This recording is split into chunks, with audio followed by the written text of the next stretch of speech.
আসসালামু আলাইকুম। Hello from মায়া। আমরা আজ আবার একটি বাড়ি ভিজিট করতে যাচ্ছি। বাড়িটি আমরা আগে যেই সিটিতে থাকতাম কলমিয়ে, সেখানে। So let's hope for the best. আজ যে বাড়িটি দেখতে যাচ্ছি সেটি আমাদের কারেন্ট সিটি টুলুস থেকে 15 মিনিটস ড্রাইভ ডিস্টেন্সে কলমিয়েতে। বাড়ির দাম 2,58,000 ইউরো, নেগোশিয়েবল। সো দামাদামি করা যাবে, বার্গেন করে একটু কমে, এর চেয়ে কমে নেওয়া যাবে, তারা বলেছে। সো আজ আমরা বাড়িটা দেখতে এসেছি এবং আমরা খুব খুশি হয়ে বাড়িটা দেখতে এসেছি, কারণ এই টাউনে আমরা বাড়ি কেনার জন্য একদম প্রথম থেকে টার্গেট করে আছি, কিন্তু ব্যাটে বলে মিলে না, বাজেটে মিলে না, কিংবা আমাদের পছন্দ হয় না বাড়ি যে সেটা দেখতে আসব। এটা আমাদের কলমিয়ারে সেকেন্ড ভিজিট বাড়ি। প্রথম যে বাড়িটা ভিজিট করেছিলাম আমার সাথে মোবাইল ছিল না আনফর্চুনেটলি। যাই হোক, ঢুকতেই দেখলাম এখানে একটি স্টোরেজ এরিয়া আছে, ছোটোর মধ্যে, খুব খারাপ না, লাইটের ব্যবস্থাও আছে এবং তার পাশ দিয়েই আছে একটি toilet, washroom with window, which is amazing. Window থাকলে আমি খুশি হয়ে যাই টয়লেটে। আর এদিকটাতেও বেশ জায়গা খোলামেলা মনে হয়েছে।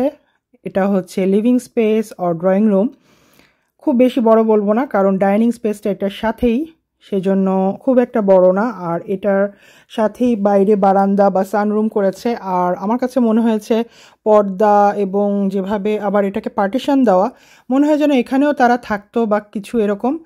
বাট ফ্লোরটা একদম ভাঙাচোরা, রিনোভেট করা লাগবে। যে কোনো বাড়ি এরকম বাজেটের মধ্যে 250-260-র মধ্যে, যা কিনা বার্গেন করে আরও কমে নেওয়া যায়, সেগুলো কিন্তু অবশ্যই কিছুটা না কিছু মনের মতন সাজিয়ে গুছিয়ে নিতে হলে একটু রিনোভেশন লাগেই। একদম খুব কম আছে এমন যে আপনার কিছুই করা লাগবে না।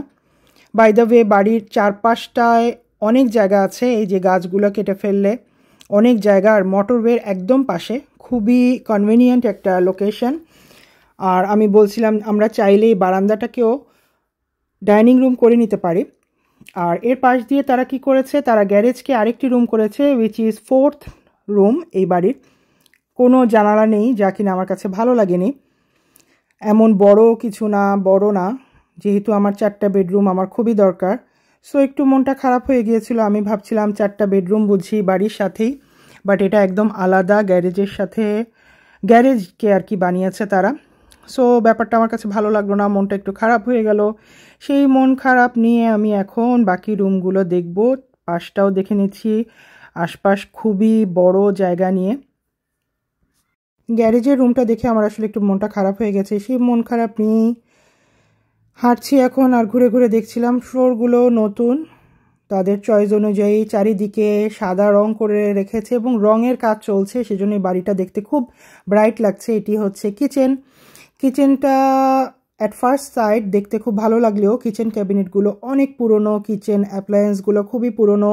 ইভেন আমার কাছে বয়লারটাও অনেক পুরনো মনে হচ্ছিল, যদিও কেনার আগে এগুলো সব ডিটেলস তারা দিয়ে দেয়, সব কিছুর ইনফরমেশন। এই যে এখানে একটি স্টোভ আছে, বেসিন আছে, আর কোনো কিছুই এখানে দেওয়া নেই। অন্যান্য বাসায় কিন্তু আমি দেখেছি অনেক অ্যাপ্লায়েন্স সহ বাড়ি বিক্রি হচ্ছে, আমাদেরকে অফারও করেছে। এমনকি এমন বাড়িও দেখেছি যে বাড়ির সব ফার্নিচার ফ্রিতে দিয়ে দিবে, বাট এখানে এরকম কিছু ছিল না। আমাদের অবশ্য দরকারও নেই, আমি মনে হয় না এরকম কোনো বাড়ি নিব যেখানে অন্য মানুষের ফার্নিচার ইউজ করা বা তারা রেখে যাবে, আমি সেগুলো নিব। আমার মনে হয় না এরকম, আমি পার্সোনালি এরকম না। এক এক মানুষ এক এক রকম, আমি সবসময় এটা বলে থাকি। এখানে কোনো নাক উঁচার ব্যাপারও নেই কিংবা ছোট করার ব্যাপারও নেই, যার যার পছন্দ, যার যার চয়েস, যার যার সামর্থ্য।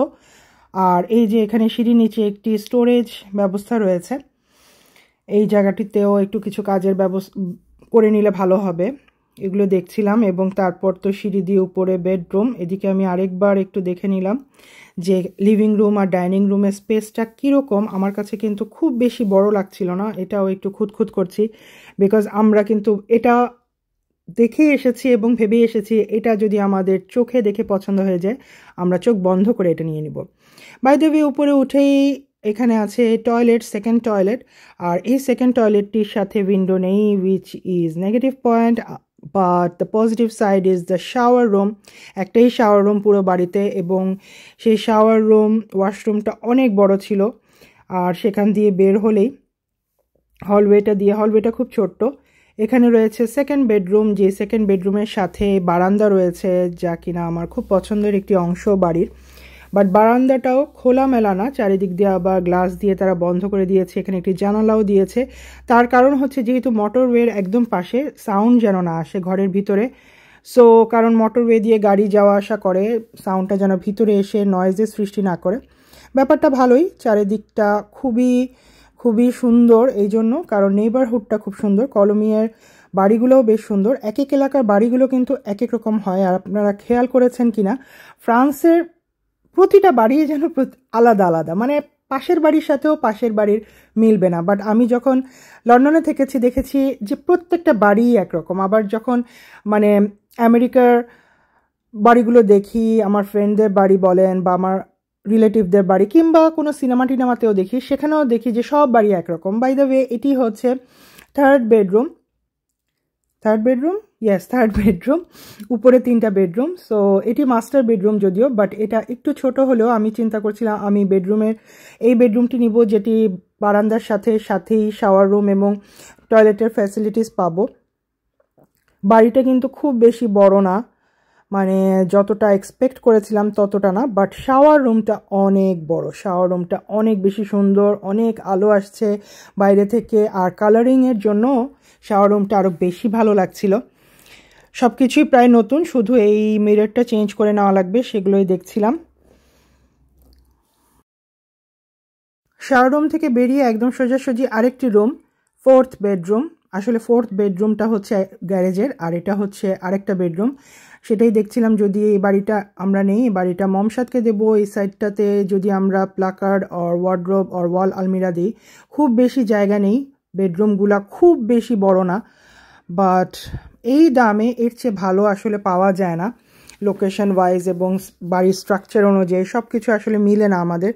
তাই আমরা আলোচনা করছিলাম, বারবার ঘুরে ঘুরে দেখছিলাম সব দিক, এবং সব কিছু মিলেই আমরা আলোচনা করছিলাম যে কেমন হবে বাড়িটা নিলে। বাড়ির সিঁড়িটা খুব সুন্দর, বাড়ির সিঁড়িটা মোজাইক করা, একদম মোজাইক টাইলস দাও। এখানে একটা বড় ঝাড়বাতি লাগালে খুব সুন্দর হবে বাড়িটা। সেটাই ভাবতে ভাবতে আমি এখন নিচের দিকে চলে যাচ্ছি। আশেপাশে বেশ জায়গা আছে, এগুলো সব যদি পাকাও করে ফেলা হয়, অনেক জায়গা বের হবে।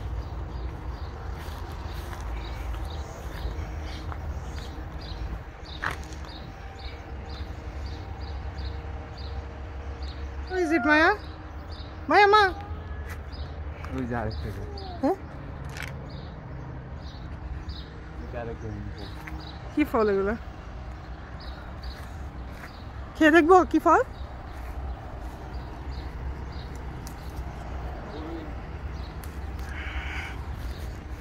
বাড়িতে আবার এই ফলগুলো আছে, খেয়ে দেখো। তুমি খাও, আমি তো খাই না ফল।